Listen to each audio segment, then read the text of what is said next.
서울 변두리 낡은 시장 입구의 좁은 골목에는 매일 아침 김치찌개 냄새와 함께 하루가 시작되는 작은 분식집이 있었다. 성의 분식이라고 쓰인 간판은 세월의 흔적을 그대로 담고 있었다.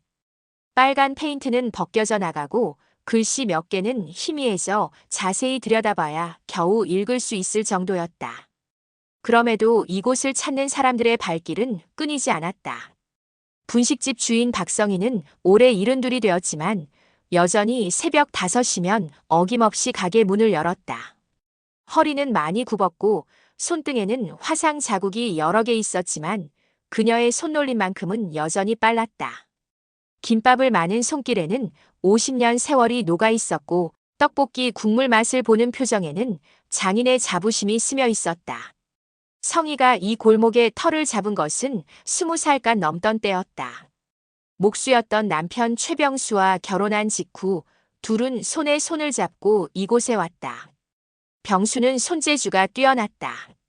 낡은 의자 하나라도 그의 손을 거치면 새 것처럼 단단해졌고 못 하나 박을 때도 정확했다. 하지만 1970년대 서울 변두리에서 목수로 먹고 사는 일은 녹록하지 않았다. 큰 공사는 늘 다른 사람들의 몫이었고 병수에게 돌아오는 것은 동네 사람들의 소소한 수리 일감뿐이었다. 우리도 뭔가 해야 할 것 같은데. 성희가 처음 이 말을 꺼낸 것은 결혼 반년 후였다. 병수의 일감이 며칠씩 끊어지는 일이 잦아지자 그녀는 시장 앞에서 김밥을 팔기 시작했다. 처음에는 서툴렀다. 김밥은 터져나가고 떡볶이 국물은 짜기만 했다. 손님들이 한두 번 맛을 보고는 다시 오지 않는 날이 이어졌다. 하지만 성희는 포기하지 않았다. 이웃 분식집 사장님에게 몰래 배우고 집에서도 연습을 거듭했다. 병수는 퇴근 후 아내 옆에 앉아 김밥을 같이 말았다. 큰 손으로 조심스럽게 김을 펴고 밥을 올리는 모습이 어색했지만 그는 투덜거리지 않았다. 우리 같이 하는 거니까. 시간이 흐르면서 단골 손님들이 하나둘 생겨났다. 새벽에 출근하는 공장 노동자들, 시장에서 장사하는 아주머니들, 학교 가기 전 용돈 털어 김밥 한 줄 사 먹는 동네 아이들. 성희는 손님들 얼굴을 하나하나 기억했고 그들의 취향도 알아갔다. 아저씨는 단무지 빼고 해드릴게요. 얘야, 오늘도 참치김밥이지. 그 같은 말들이 가게 안을 따뜻하게 만들었다. 몇 년 뒤 첫째 도윤이 태어났다. 성희는 아이를 업고 장사를 했다.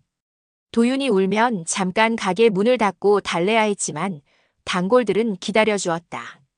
애가 배고프겠네. 어서 젖 먹이고 와. 그런 정겨운 말들이 성희에게는 큰 힘이 되었다. 둘째 미라가 태어났을 때는 도윤이 4살이었다. 형이 동생을 잘 돌봐주었기에 성희는 조금 더 마음 편히 일할 수 있었다. 아이들은 가게 한쪽에 마련된 작은 공간에서 놀았고 때로는 손님들이 주는 과자나 음료수를 받아 먹으며 자랐다. 성희와 병수의 삶은 늘 빠듯했다. 월세, 식비, 아이들 옷값까지 계산하고 나면 손에 남는 돈은 얼마 되지 않았다. 그럼에도 부부는 한 가지만은 확실히 정해두었다. 아이들만큼은 굶기지 않고 제대로 공부시키겠다는 것이었다. 도윤이는 머리가 좋아. 이 아이는 꼭 대학 보내야 해. 성희는 늘 이렇게 말했다. 실제로 도윤은 공부를 잘했다. 동네에서도 소문난 모범생이었고 선생님들의 칭찬을 독차지했다. 성희는 도윤의 공부에 온 정성을 쏟았다. 참고서를 사주고 학원비를 마련하기 위해 밤늦게까지 더 많은 김밥을 만들었다. 반면 미라는 활달하고 손재주가 좋은 아이였다.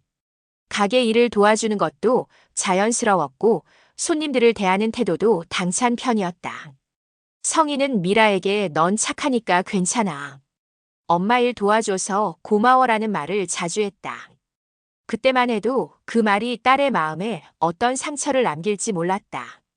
가족의 모든 희망은 도윤에게 집중되었다. 그가 좋은 대학에 가서 안정된 직장을 얻으면 가족 모두의 고생이 보상받을 거라 믿었다. 성희는 매일 밤 잠자리에 들기 전 이런 꿈을 꾸었다. 정장을 입고 출근하는 아들, 넓은 집에서 편히 쉬는 남편, 그리고 손님 눈치 보지 않고 여유롭게 살 수 있는 자신의 모습을. 그렇게 박성희의 하루는 새벽 5시 가게 문을 여는 것으로 시작되어 밤 9시 마지막 설거지를 마치는 것으로 끝났다. 80평생을 그렇게 살았지만 그녀는 불평하지 않았다.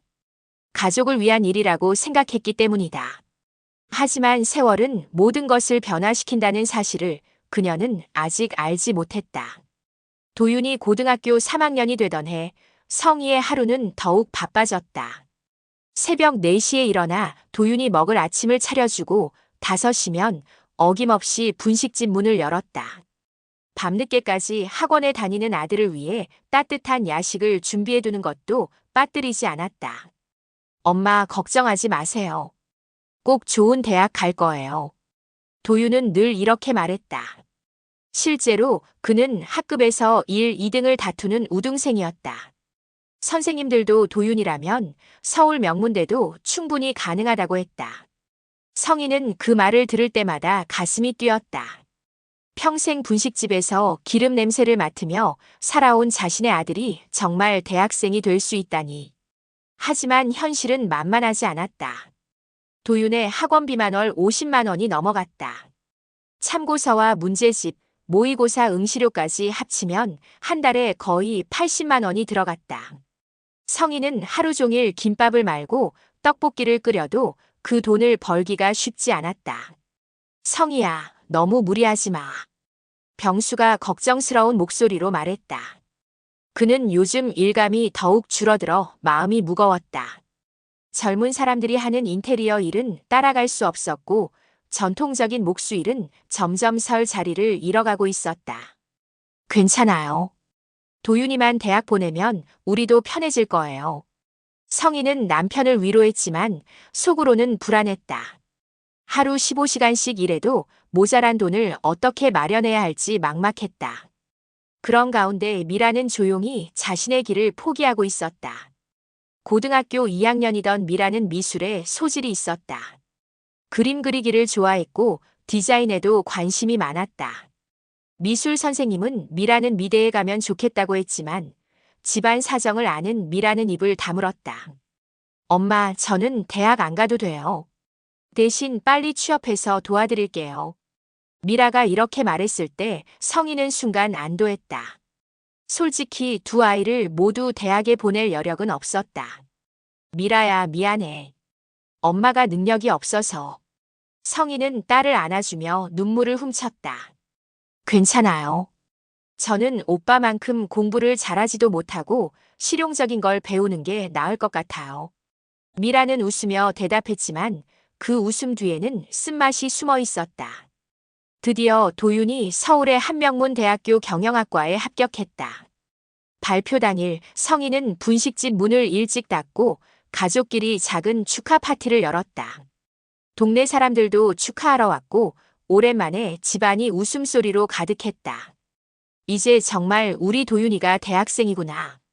성희는 눈물을 흘리며 아들을 안았다. 20살 넘게 분식집에서 일해온 보람을 처음으로 느끼는 순간이었다. 하지만 기쁨도 잠시 대학 등록금과 생활비 문제가 닥쳤다. 등록금만 한 학기에 400만 원이 넘었고 서울에서 자취하며 생활하려면 매달 최소 80만 원은 필요했다. 성희와 병수는 은행을 돌아다니며 학자금 대출을 알아봤다. 다행히 정부 지원 대출과 성적 장학금으로 어느 정도는 해결할 수 있었지만 부족한 부분은 부모가 메워야 했다. 죄송해요, 엄마. 제가 빨리 좋은 회사 들어가서 갚을게요. 도윤은 미안해했지만 성희는 오히려 기뻤다. 자식이 커나가는 모습을 보는 것만으로도 충분했다. 미라는 고등학교를 졸업하자마자 동네 디자인 학원에 등록했다. 6개월 과정이었지만 실무 위주의 교육이라 취업에는 도움이 될 것 같았다. 성희는 미라의 학원비도 마련해 주려 했지만 미라가 거절했다. 저는 아르바이트 하면서 낼 거예요. 엄마는 오빠 뒷바라지 하기도 힘드실 텐데요. 미라는 카페에서 아르바이트를 하며 학원비를 벌었다. 오전에는 학원에서 그래픽 디자인을 배우고 오후와 저녁에는 카페에서 일했다. 집에 와서는 분식집 일을 도와주기도 했다. 성희는 딸이 고마우면서도 미안했다. 내가 우리를 도와줘서 정말 고맙다. 착한 우리 딸. 하지만 이런 칭찬이 미라에게는 독이 되고 있다는 것을 몰랐다. 미라는 속으로 생각했다. 나는 왜 항상 착해야 하지? 나도 꿈이 있는데, 나도 응원받고 싶은데. 도윤이 대학교 2학년이 되던 해, 그는 학과 동기들과 어울리면서 점점 변해갔다. 같은 과 친구들은 대부분 강남이나 목동 같은 부유한 동네 출신이었다. 그들은 명품 가방을 들고 다녔고 용돈도 넉넉했다. 도윤은 자신의 처지가 초라하게 느껴졌다. 엄마, 제가 너무 촌스럽게 보여요. 친구들이 다 비싼 옷 입고 다니는데. 도윤이 전화로 이런 말을 했을 때 성희는 마음이 아팠다. 며칠 뒤 성희는 도윤에게 50만 원을 보냈다. 분식집 한 달 수입의 상당 부분이었지만 아들이 창피당하는 건 견딜 수 없었다. 그렇게 도윤에게 들어가는 돈은 점점 늘어났다. 등록금, 생활비는 기본이고 동기들과의 모임비, 옷값, 심지어 데이트 비용까지. 도윤은 나중에 꼭 갚을게요라고 했지만 그 나중에가 언제인지는 분명하지 않았다. 미라는 디자인 학원을 수료한 후 작은 광고회사에 취업했다. 월급은 많지 않았지만 자신이 좋아하는 일을 한다는 기쁨이 있었다. 그러나 집에서는 여전히 미라는 착하니까, 미라는 이해심이 많으니까라는 말만 들었다. 오빠의 대학 이야기는 끝이 없었지만 자신의 직장 이야기는 누구도 관심 있게 들어주지 않았다. 어느 날 미라는 더 이상 참을 수 없어서 폭발했다. 엄마는 항상 오빠만 챙기잖아요. 저는 뭐예요? 저는 오빠 뒷바라지만 하면서 살아야 해요. 성희는 당황했다. 미라야, 그게 무슨 소리야? 엄마가 널 안 챙긴다고? 진짜 모르세요? 저 어릴 때부터 지금까지 엄마는 오빠 이야기만 해요. 저는 항상 이해하라고, 착하라고, 오빠 도와주라고만 하잖아요. 그날 밤 성희는 잠을 이루지 못했다. 정말 자신이 도윤만 편애한 걸까? 미라에게 소홀했던 걸까? 하지만 결론은 항상 같았다. 도윤이가 성공하면 미라도 같이 잘 살 수 있어. 조금만 더 참자. 균열은 이미 시작되었다. 가족이라는 이름으로 포장된 희생과 편애, 그리고 묻혀버린 꿈들. 성희는 아직 그 심각성을 깨닫지 못했다. 병수의 몸에 이상 신호가 나타난 것은 도윤이 대학교 3학년이 되던 봄이었다. 처음에는 단순한 감기려니 생각했다. 기침이 며칠째 계속되고 가래에서 이상한 냄새가 났지만 병수는 나이 들어서 그런가 보다며 대수롭지 않게 여겼다. 하지만 기침은 점점 심해졌다. 밤에 기침 때문에 잠을 제대로 이루지 못하는 날이 늘어났고 식욕도 현저히 떨어졌다. 성희가 아무리 맛있는 것을 해줘도 몇 숟가락 뜨다가 그만두었다. 여보, 한번 병원에 가보세요. 이상해요. 성희는 걱정스러운 마음에 남편을 설득했다. 병수는 병원비만 나가고 별것 아닐 텐데라며 미루려 했지만 성희의 성화에 못 이겨 동네 내과에 갔다. 의사는 흉부 X-레이를 찍어보고는 심각한 표정을 지었다. 큰 병원에서 정밀 검사를 받아보시는 게 좋겠습니다. 그 말을 듣는 순간 성희는 머리가 하얘졌다. 대학병원에서 받은 진단은 폐암 3기였다. 이미 상당히 진행된 상태라 수술과 항암 치료를 병행해야 한다고 했다. 의사는 담담하게 설명했지만 성희에게는 마치 하늘이 무너지는 소리처럼 들렸다. 선생님, 완치 가능한 건가요? 성희가 떨리는 목소리로 물었다. 최선을 다해보겠습니다. 하지만 쉽지 않을 거라는 점은 미리 말씀드리고 싶습니다. 의사의 대답은 절망적이었다. 병수는 의외로 담담했다. 그래, 이럴 줄 알았어. 몸이 이상하더라니. 오히려 성희가 더 동요했다. 아직 50대 중반인 남편이 이런 병에 걸릴 줄은 꿈에도 몰랐다. 입원 수속을 밟으면서 성희의 머릿속에는 온갖 계산이 오갔다. 수술비, 항암 치료비, 입원비. 대략적으로만 계산해봐도 몇 천만 원은 좋게 들 것 같았다. 분식집 수입으로는 감당하기 어려운 금액이었다. 도윤에게 연락하자 그는 바로 병원으로 달려왔다. 아버지 괜찮으시죠? 요즘 의학이 발달해서 폐암도 충분히 치료 가능하다고 하던데요. 도윤은 아버지를 위로했지만 그의 얼굴에도 걱정이 가득했다. 미라도 회사에서 조퇴를 내고 왔다. 아빠 아프면 진작 말씀하시지 왜 혼자 참으셨어요? 미라는 아버지의 손을 잡고 울었다. 하지만 현실적인 문제들이 하나씩 드러나기 시작했다. 병수의 수술과 치료를 위해서는 온 가족이 함께 해야 했는데 각자의 사정이 만만치 않았다. 도윤은 대학교 마지막 학기에 취업 준비로 바빠했다. 죄송해요. 지금 회사 인턴십 중이라 자주 못 올 것 같아요. 대신 돈은 제가 보태드릴게요. 하지만 아직 학생인 그가 낼 수 있는 돈은 용돈 수준에 불과했다. 미라는 회사를 다니면서도 틈날 때마다 병원에 왔다.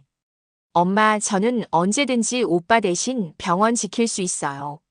하지만 성희는 내가 직장 다니느라 바쁜데 어떡해. 엄마가 할게라며 딸의 제안을 거절했다. 결국 병원 간병은 대부분 성희의 몫이 되었다. 낮에는 분식집을 운영하고 저녁에는 병원에 가서 남편을 돌보는 일상이 반복되었다. 분식집 문을 일찍 닫는 날이 늘어나면서 수입도 줄어들었다. 수술은 그나마 성공적이었다. 의사는 종양을 많이 제거했습니다라고 했지만 이어지는 항암 치료가 진짜 고비였다. 병수는 항암제 부작용으로 심하게 앓았다. 머리카락이 빠지고 구토와 설사가 계속되었다. 음식을 먹어도 토해내기 일쑤였다. 성희야, 미안해. 내가 이렇게 되어서. 병수는 가끔 이런 말을 했다. 평생 강하고 든든했던 남편이 병상에서 약해지는 모습을 보니 성희의 마음이 무너졌다. 몇 달간의 치료 끝에 병수의 상태는 조금 나아졌다. 의사도 일단 진행이 멈춘 것 같다며 희망적인 얘기를 했다. 하지만 완전한 회복까지는 아직 멀었고 정기적인 검진과 추가 치료가 필요했다. 그러던 어느 날 병수는 성희를 침실로 불렀다.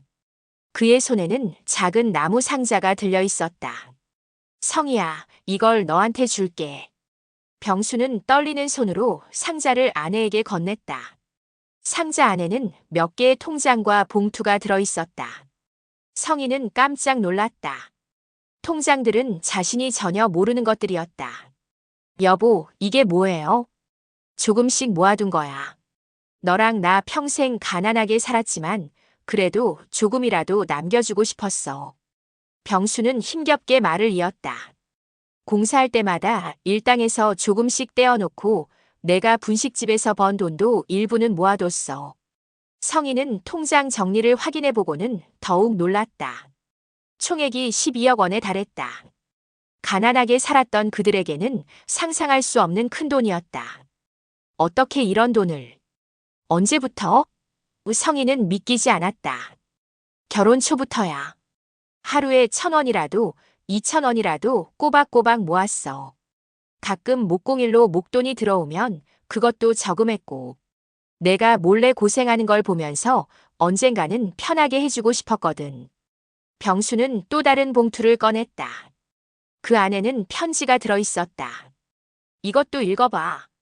편지에는 병수의 마음이 고스란히 담겨 있었다. 성희야, 내가 아플 줄 알았다면 미리 이 얘기를 했을 텐데. 우리 평생 가난하게 살면서도 너는 한 번도 불평하지 않았어. 아이들 뒷바라지하느라 정작 너 자신은 뒷전이었지. 이 돈은 내가 혼자 살아가야 할 때를 대비해서 모은 거야.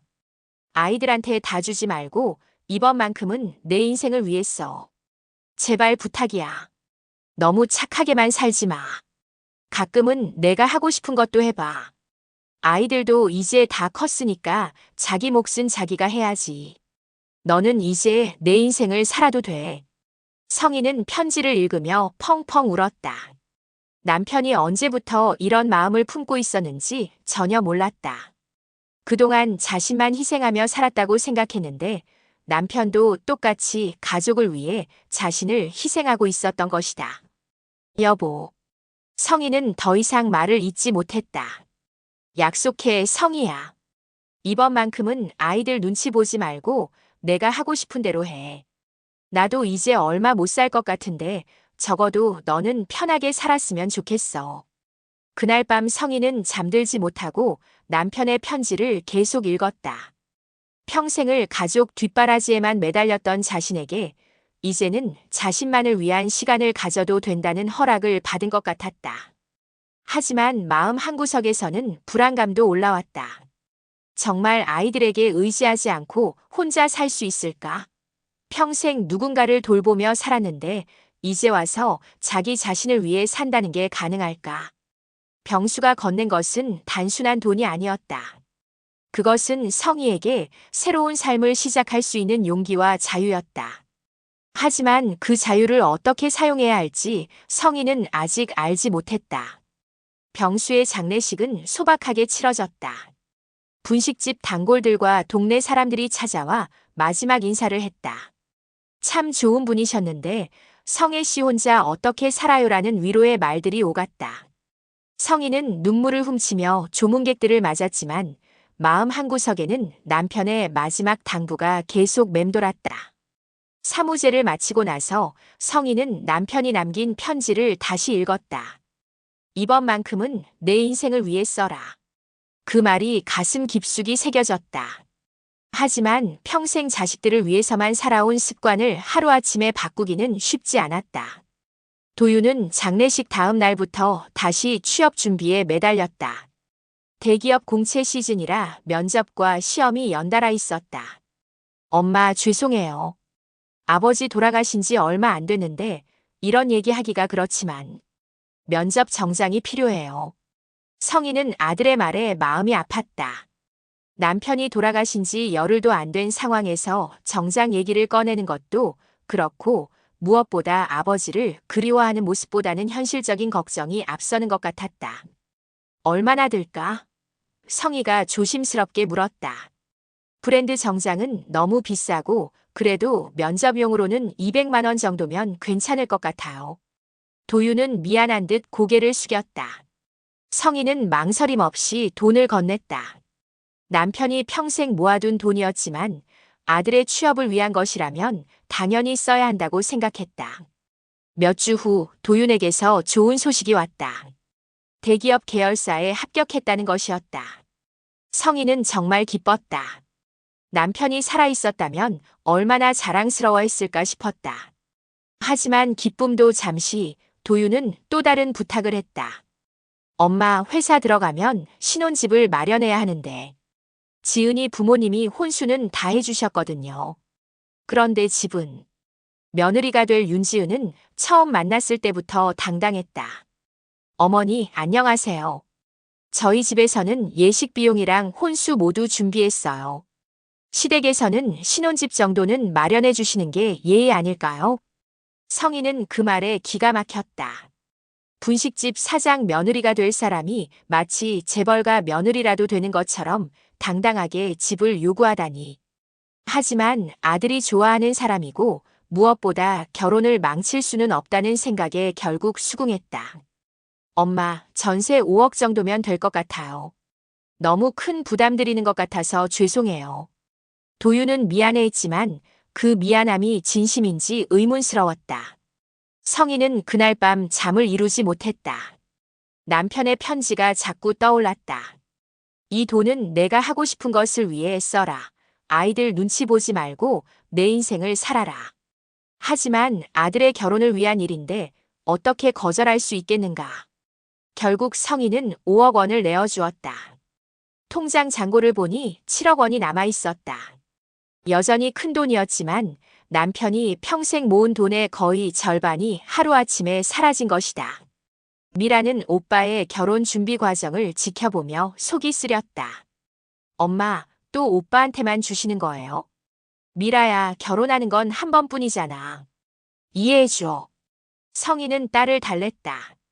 그럼 제가 결혼할 때도 똑같이 해주실 거예요? 미라의 목소리에는 서운함이 가득했다. 당연하지. 너도 우리 딸인데. 성희는 그렇게 답했지만 솔직히 확신이 서지 않았다. 미라는 아직 결혼 계획도 없었고 오빠만큼 경제적 지원이 절실해 보이지도 않았다. 미라는 더 이상 말하지 않았다. 하지만 그날 이후 집에 오는 횟수가 현저히 줄었다. 분식집 일을 도와주던 것도 뜸해졌다.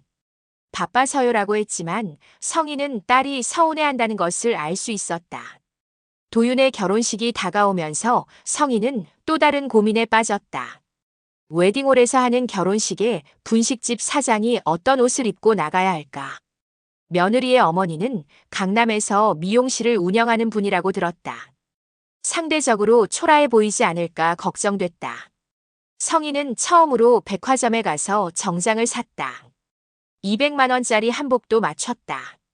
남편이 살아있었다면 그런 돈 쓸 필요 없다고 했겠지만 이번만큼은 창피당하고 싶지 않았다. 하지만 결혼식 날 성희의 우려는 현실이 되었다. 신부 측 하객들은 모두 세련되게 차려입고 왔고 대화 주제도 성희가 따라갈 수 없는 것들이었다. 사업, 해외여행, 자녀 교육. 성희는 점점 위축됐다. 더욱 상처가 된 것은 도윤의 태도였다. 식이 시작되기 전 인사를 나누는 시간에 그는 어머니를 소개하면서 분식집을 운영하신다는 말을 되도록 작게 했다. 마치 창피한 일인 것처럼. 어머니 수고 많으셨어요. 며느리 지은이 인사했지만 그 말에는 따뜻함이 없었다. 오히려 이제 우리끼리 살겠으니 간섭하지 마세요라는 뜻으로 들렸다. 결혼식이 끝나고 집으로 돌아온 성희는 텅 빈 집에서 혼자 앉아 있었다. 아들이 결혼해서 기쁜 일인데도 마음이 허전했다. 오히려 뭔가 잃은 기분이었다.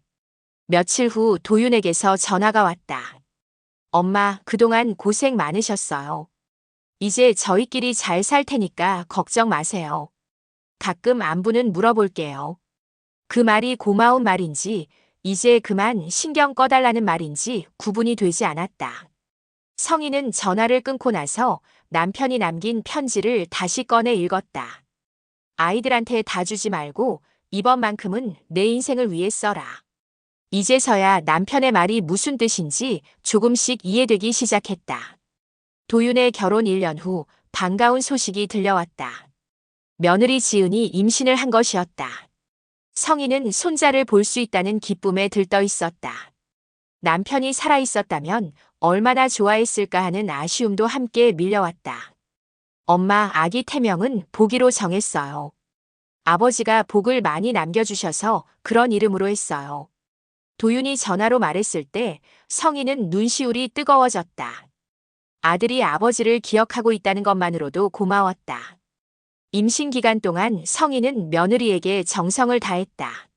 몸에 좋다는 음식들을 직접 만들어 가져다 주고 산부인과 검진에도 함께 따라갔다.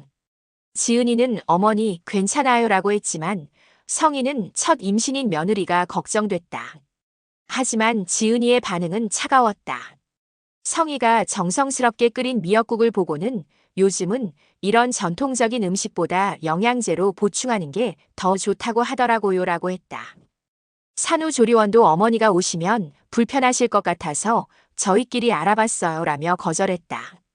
성희는 서운했지만 참았다. 요즘 젊은 세대는 그런가 보다 하고 넘어갔다. 무엇보다 손자만 건강하게 태어나면 된다는 생각이었다. 드디어 도윤의 아들이 태어났다. 성희는 병원에 달려가 손자를 처음 봤을 때 감격의 눈물을 흘렸다.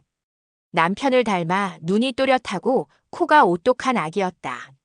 보기야, 할머니가 왔어. 성희는 작은 목소리로 손자에게 인사했다.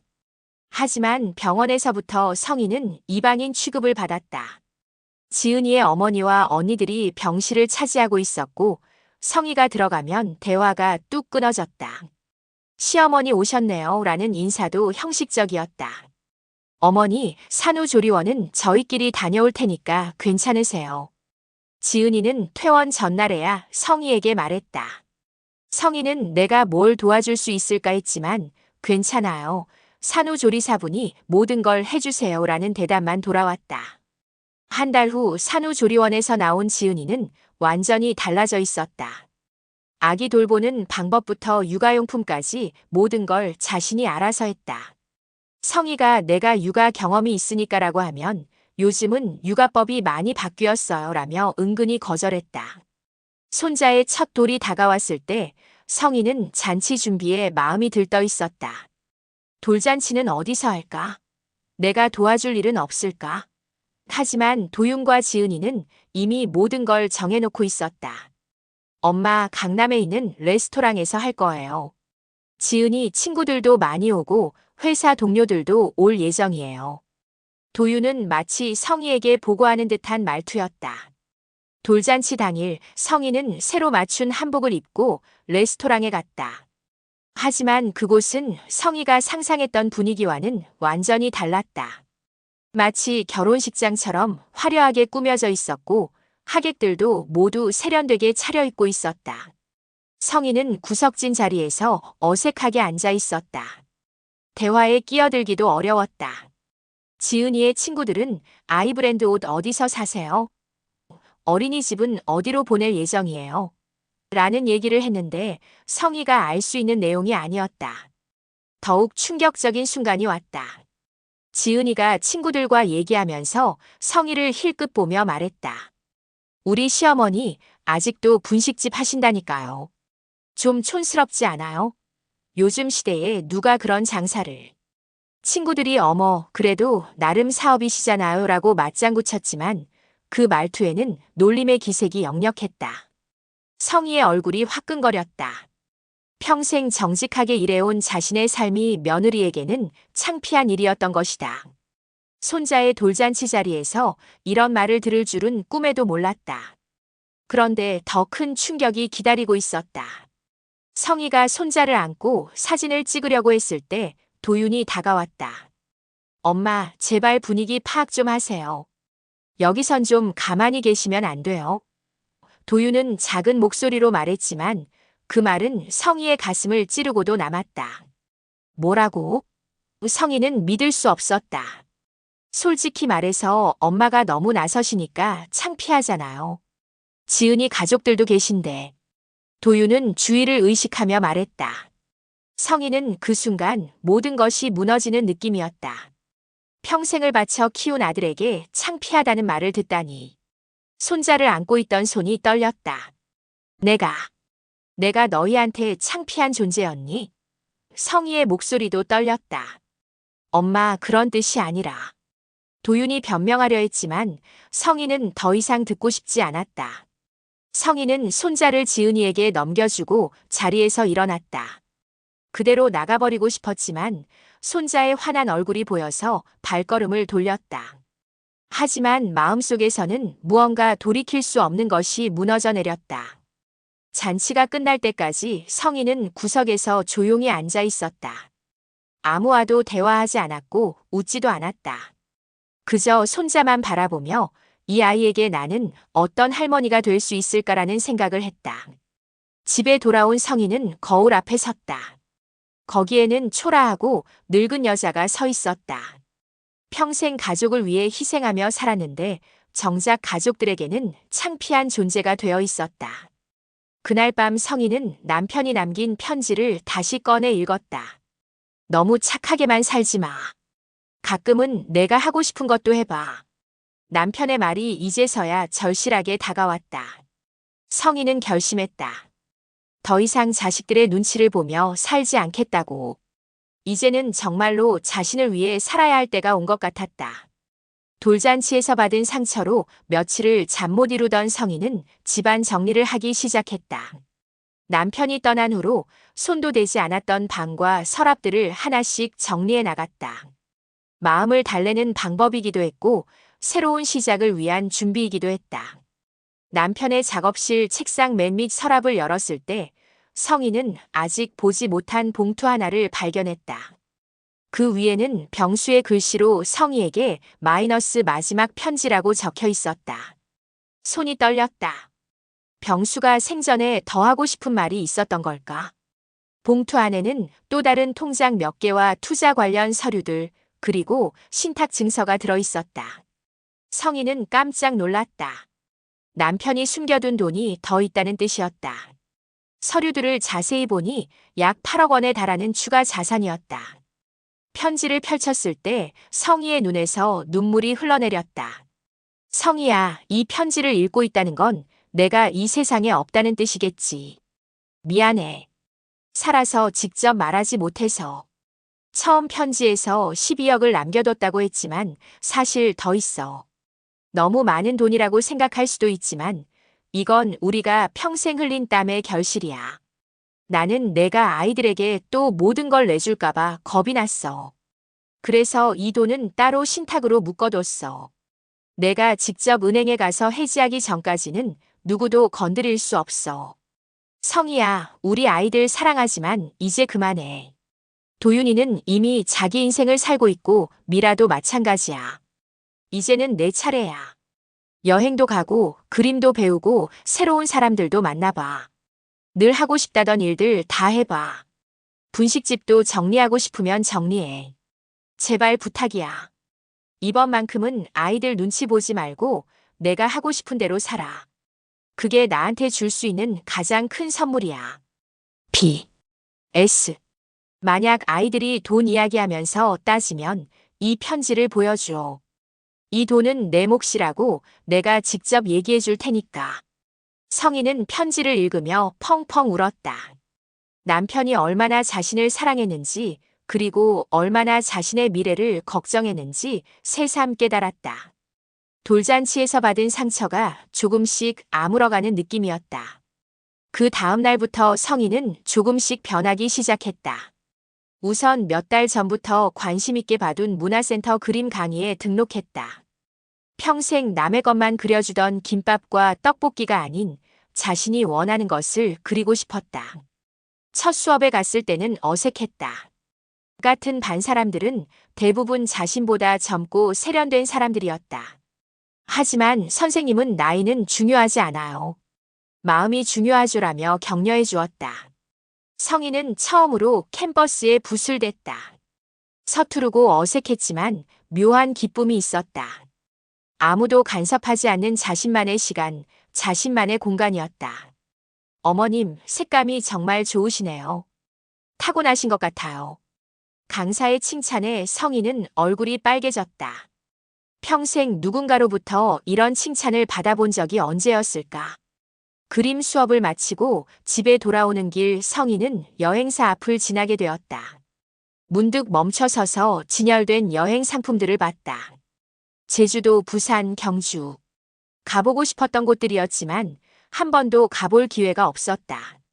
어머니, 여행 관심 있으세요? 여행사 직원이 친절하게 말을 걸었다. 아, 그냥 보는 거예요. 성희는 당황스러웠다. 혼자 여행하시는 분들 많으세요. 특히 저희 시니어 여행 상품은 같은 또래분들과 함께 가시니까 편하시더라고요. 성희는 가슴이 뛰었다. 혼자 여행? 그런 게 가능할까? 평생 가족 없이는 아무것도 하지 못했는데. 집에 와서 성희는 인터넷을 검색해봤다. 요즘 혼자 여행하는 사람들이 정말 많았다. 나이든 여성들도 예외가 아니었다. 블로그에는 60대 첫 혼자 여행, 70대 할머니의 유럽 여행기 같은 글들이 많았다. 며칠 후 성희는 용기를 내서 제주도 3박 4일 패키지 여행을 신청했다. 평생 처음 혼자 하는 여행이었다. 엄마 여행 간다고요? 미라가 전화로 놀라워했다. 응, 제주도 3박 4일. 혼자요? 왜 갑자기? 한번 가보고 싶었어. 너도 바쁘고 도윤이도 바쁜데 언제까지 기다려? 미라는 잠시 말이 없었다. 그동안 모든 걸 자식들 중심으로 살던 어머니가 갑자기 혼자 여행을 간다니 당황스러웠을 것이다. 그래요, 엄마. 좋은 생각이에요. 재밌게 다녀오세요. 도윤에게는 따로 얘기하지 않았다. 어차피 관심도 없을 것 같았고 괜히 돈 아껴서 뭐해요 같은 소리 들을 것 같았다. 여행 떠나기 전날 밤 성희는 남편의 사진 앞에 앉았다. 여보, 나 내일 제주도 가. 혼자 가는 거야. 무섭긴 한데. 그래도 가보고 싶어. 당신이 살아있었으면 같이 갔을 텐데. 성희는 사진 속 남편에게 말했다. 그동안 아이들만 생각하고 살았는데 이제 좀 다르게 살아볼게. 당신 말대로 내 인생도 한번 살아볼게. 그날 밤 성희는 오랜만에 설렘으로 잠이 오지 않았다. 두려움도 있었지만 그보다는 기대감이 더 컸다. 70둘의 나이에 시작하는 새로운 인생이 어떨지 궁금하고 떨렸다. 여행 가방을 싸면서 성희는 생각했다. 이제 시작이야. 정말로 내 인생을 살아보는 거야. 처음으로 자신만을 위한 선택을 한 것이었다. 성희의 제주도 여행은 그녀에게 새로운 세계를 열어주었다. 혼자서도 충분히 즐길 수 있다는 자신감, 나이가 들어도 새로운 것을 배울 수 있다는 기쁨을 느꼈다. 돌아온 후 그녀는 더욱 적극적으로 자신의 삶을 꾸려나가기 시작했다. 그림 수업은 계속 이어갔고 문화센터에서 만난 사람들과 소소한 친분도 쌓았다. 같은 반 김영숙 씨는 성희와 나이도 비슷하고 처지도 비슷했다. 남편을 먼저 보내고 혼자 사는 것도 자식들이 바빠서 자주 못 본다는 것도 마찬가지였다. 성혜 씨, 우리 다음 주에 부산 여행 어때요? 단체로 가면 더 재미있을 것 같은데. 영숙이 제안했고 성희는 망설임 없이 동의했다. 이번엔 미라에게도 도윤에게도 따로 말하지 않았다. 굳이 허락을 구할 이유가 없다고 생각했다. 하지만 운명의 장난인지 하필 부산 여행 중 영도대교 근처 은행에서 투자 상품 상담을 받는 성희의 모습을 도윤의 대학 동기가 목격했다. 저분 도윤이 어머니 아니야. 근데 부산까지 와서 뭐 하시는 거지? 그 친구는 성희가 큰 돈을 들고 투자 상담을 받는 모습을 보고 사진까지 찍어 도윤에게 보냈다. 도윤은 사진을 받자마자 화가 났다. 어머니가 자신에게는 한마디 말도 없이 부산까지 가서 돈 관리를 하고 있다니. 더군다나 그 돈이 아버지가 남긴 유산일 가능성이 높았다. 엄마, 지금 부산이에요? 도윤이 전화를 걸었을 때 성희는 당황했다. 어떻게 알았니? 그게 중요한 게 아니라 왜 말도 안 하시고 가셨어요? 그리고 은행에서 뭐 하신 거예요? 성희는 순간 말문이 막혔다. 아들의 추궁하는 목소리에서 옛날의 위축감이 다시 올라왔다. 여행 왔다가 잠깐 은행 일 보는 거야. 엄마, 혹시 숨긴 돈 더 있어요? 그 말에 성희는 기가 막혔다. 숨긴 돈이라니. 남편이 평생 모아서 자신에게 남겨준 돈을 숨긴 돈이라고 표현하다니. 부산에서 돌아온 다음 날 도윤이 아내와 함께 찾아왔다. 얼굴에 심각한 표정을 지고 있었다. 엄마, 솔직히 얘기해요. 아버지가 남긴 돈 얼마나 더 있어요? 도윤은 단도직입적으로 물었다. 왜 그런 걸 알아야 하니? 당연히 알아야죠. 저희도 아버지 아들, 딸이잖아요. 재산은 공평하게 나눠야 하는 거 아니에요. 지은이도 거들었다. 어머니, 요즘은 부모님 재산도 투명하게 공개하는 게 맞다고 생각해요. 나중에 상속 문제로 복잡해질 수도 있고요. 성희는 며느리의 말에 더욱 기가 막혔다. 남편이 채 떠난 지 2년도 안 됐는데 벌써 상속 얘기를 하다니. 바로 그때 미라도 급하게 들어왔다. 도윤이 미리 연락했던 것 같았다. 엄마, 정말 숨긴 돈 있어요? 오빠한테만 5억이나 주시고 저는 뭐예요? 미라의 목소리에도 서운함이 가득했다. 미라야, 너도 그런 식으로 얘기하니? 당연하죠. 저도 아버지 딸이에요. 오빠만 챙길 수는 없잖아요. 그동안 참았지만 이제는 못 참겠어요. 성희는 자식들이 한꺼번에 몰려와서 돈 이야기만 하는 모습에 참담했다. 아버지가 돌아가신 지 얼마 안 됐는데 그들의 관심은 오직 돈뿐이었다. 너희가 정말 그런 마음으로 나를 보고 있었니? 성희의 목소리가 떨렸다. 엄마, 감정적으로 생각하지 마세요. 이건 현실적인 문제예요. 도윤이 차갑게 말했다. 맞아요. 엄마도 이제 나이 드셨는데 돈 관리 제대로 하시겠어요? 저희가 도와드려야죠. 지은이가 마치 자신들이 성희를 위하는 것처럼 말했다.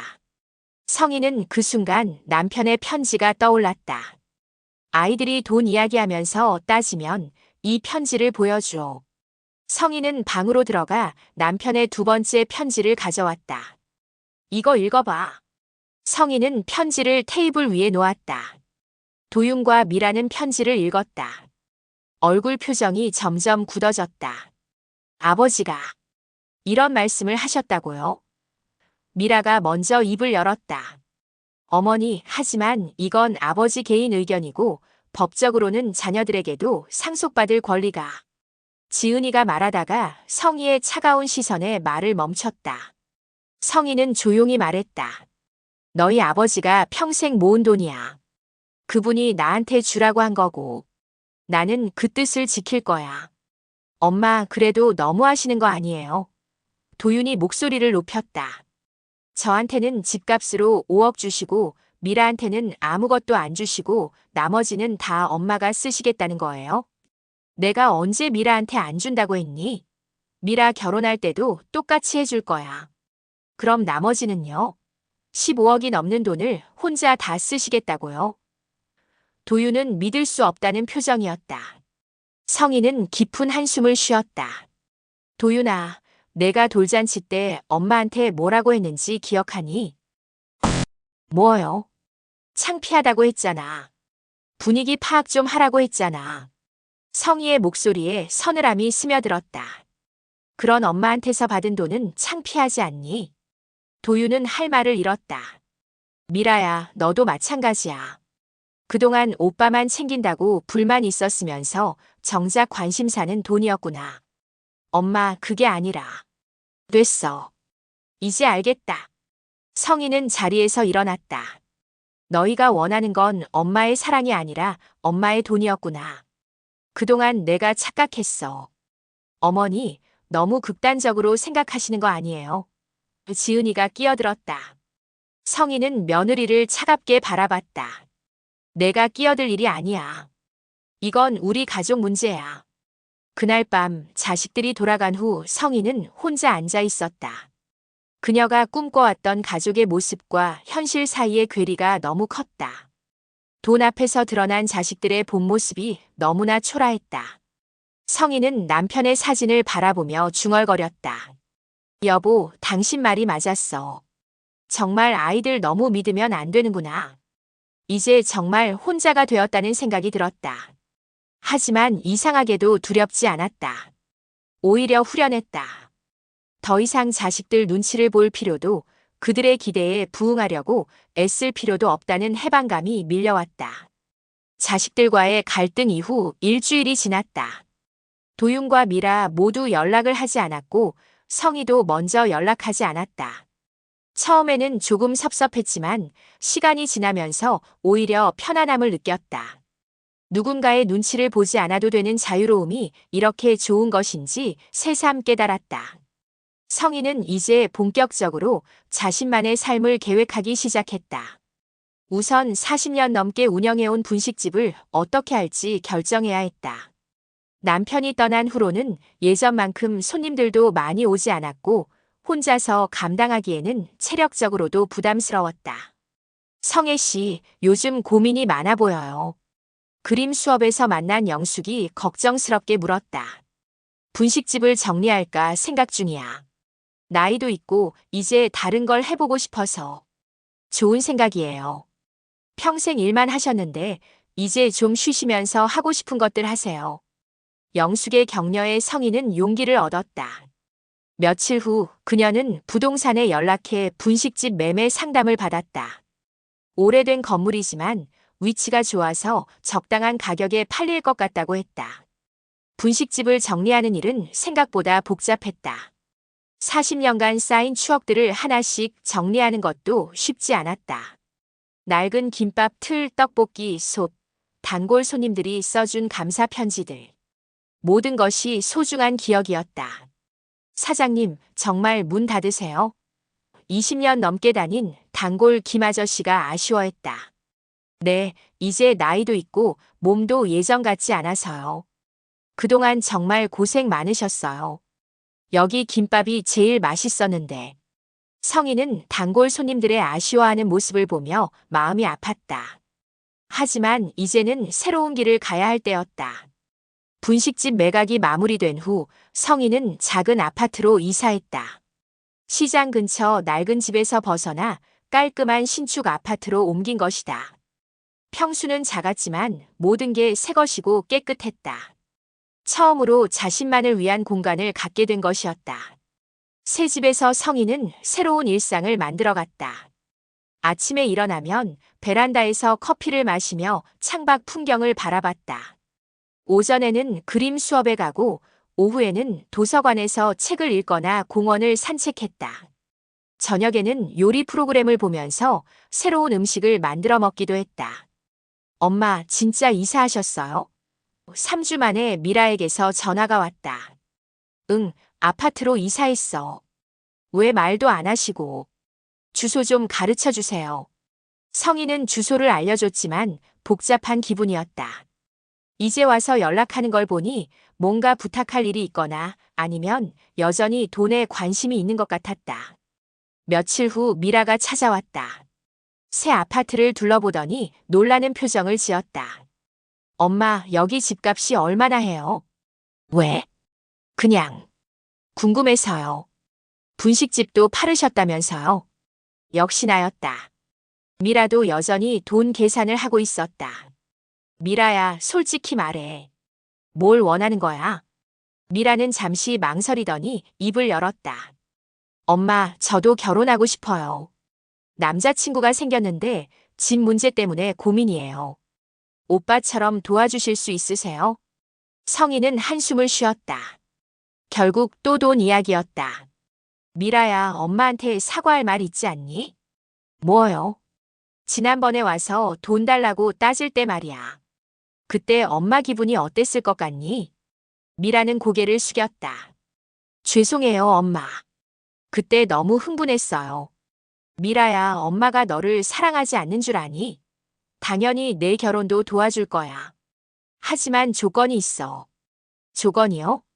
앞으로는 엄마를 돈으로만 보지 마. 엄마도 하고 싶은 게 있고 살고 싶은 방식이 있어.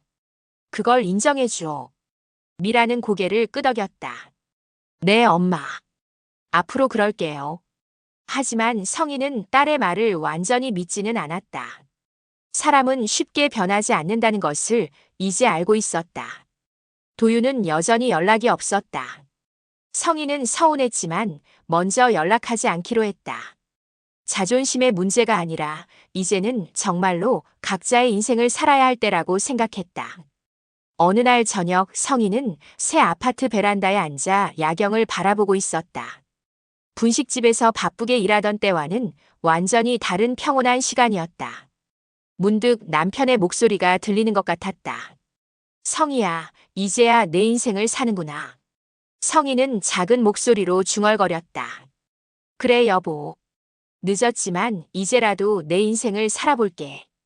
아이들은 아이들대로, 나는 나대로. 그 순간 성희의 어깨는 전보다 훨씬 곧게 펴져 있었다. 72년을 살면서 처음으로 진짜 자유를 맛보는 순간이었다. 창밖으로는 도시의 불빛들이 반짝이고 있었다. 성희에게는 모든 게 새롭고 희망적으로 보였다. 아직 늦지 않았다. 남은 인생을 진짜 자신을 위해 살 수 있다는 확신이 들었다. 성희는 내일 할 일들을 생각해봤다. 여행 상품도 알아보고 새로운 취미도 시작해보고 혹시 모를 새로운 인연도 기대해볼 수 있을 것 같았다. 72세의 새로운 시작, 그 첫걸음을 이제 막 떼어놓은 것이었다. 이제부터는 정말로 나를 위해 산다. 성희는 다시 한번 다짐하며 하루를 마무리했다. 새로운 인생의 첫 페이지가 열리는 순간이었다.